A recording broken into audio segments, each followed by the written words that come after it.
This is one of our favorite chapels in Jerusalem, right outside of Jerusalem in the town of Bethany, where Mary, Martha, and Lazarus had a home. This chapel was designed for music, for worship, rather than for preaching, and there's a great echo in this space that almost makes it possible to hear music even when people talk. You can hear a kind of chanting sound here in the background. Hospudi pumili, hospudi pumili, hospudi pumili, hospudi pumili. This chapel celebrates a family that was really like extended family for Jesus when he was in Jerusalem. That's a picture up there of Jesus at table. Remember this story where Mary and Martha are hosting Jesus, and Martha is a little upset because Mary is focused exclusively on Jesus at the expense of the hospitality itself.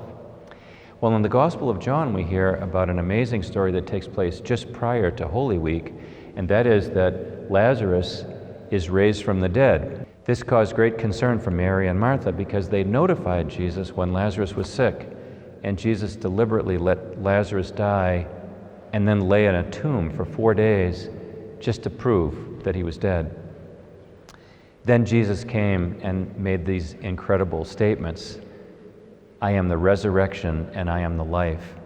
Lazarus came back to life, and when Jesus comes into town during the time of the Passover, the fact of Lazarus' resurrection was one of the causes for the crowd to be so excited about Jesus. After all, what kind of prophet could raise somebody from the dead except an extraordinary one and maybe even the Messiah? Well, now something else extraordinary is going to happen, and that is that while at the home of Mary and Martha, Jesus will have his feet anointed by Mary. And when the disciples are concerned about how the money might have been spent better, Jesus says this was done in anticipation of my burial. So here in a place where Lazarus' resurrection is proof of Jesus' divinity and messiahship, Jesus is talking about dying. Well, of course, when Jesus goes to die, unlike Lazarus, he'll come back to life in his resurrected body, the first fruits from among the dead.